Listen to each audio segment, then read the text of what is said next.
നമ്മളെ സഞ്ജിത്താട്ടെ പനിച്ചിട്ട് കിടന്നിട്ടുണ്ട്. ഓറൊന്ന് വന്നോക്കുമ്പോൾ തന്നെ അപ്പോൾ ഞാൻ താഴേന്ന് ചോദിച്ചേരെ മേലെ ആളില് മേലെ പൊതച്ച് മൂടി കിടന്നിട്ടുണ്ട് എന്ന് പറഞ്ഞാൽ ഈ മാരി വെയിലത്ത് ചൂടാതിരി എടുത്തിട്ട് നിൽക്കുവാനാവൂല ഈ മേല. അപ്പോൾ പൊതച്ച് മൂടി കിടന്നിട്ടുണ്ട് എന്നാ പറഞ്ഞത്. ഞാൻ ചെന്നോക്കട്ടെ ഒന്ന്. എൻ്റെ അമ്മേ സഞ്ജിത്താട്ടാ, സഞ്ജിത്താട്ട് പോയി സഞ്ജിത്താട്ട് എല്ലാം കളി ഇതെന്താ ഇത് മാരി വെയിലത്ത് ചൂടാന്തിരി എടുത്തിട്ട് കത്തുന്നല്ലേ ഇവിടെ. അന്നേരം നിങ്ങൾ പൊതച്ച് മൂടിക്ക് കമ്പിളിയും പൊതച്ചിട്ട് കിടന്നിന് ഇതല്ല വന്നോക്കുമ്പോ ഒന്ന് കൊണ്ടുപോകില്ലട വല്ലാരും പനിയും പൈസയും കാണിച്ചിനാ കുറച്ച് വ്യത്യാസമുണ്ട്. പിന്നെ ഒന്നും പറയണ്ട മോനെ, ഞാൻ ലോൺ എടുത്തിട്ടേ അതിന്റെ പലിശ അടച്ചിട്ടില്ല.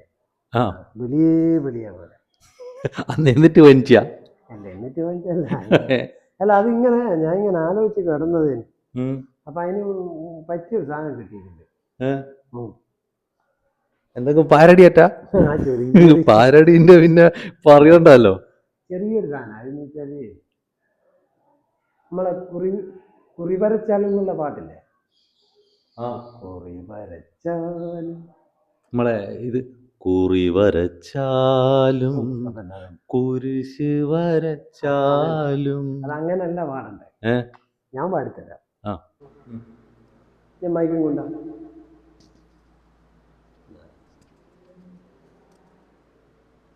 ദടങ്ങട്ടെ ദടങ്ങട്ടെ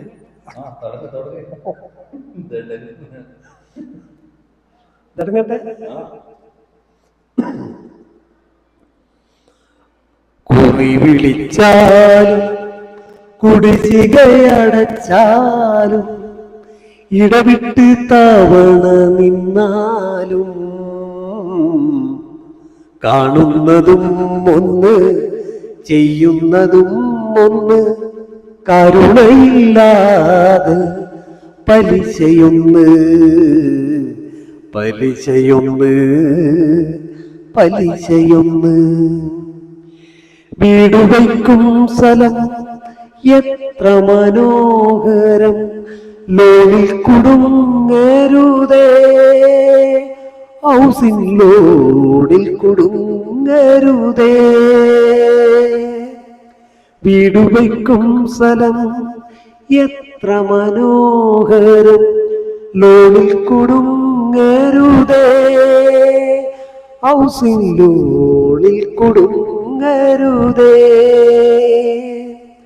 സ്വന്തവും പണ്ടവും പറമ്പിനാധാരവും അടിയറ വയ്ക്കരുതേ അടിയറ വയ്ക്കരുതേ.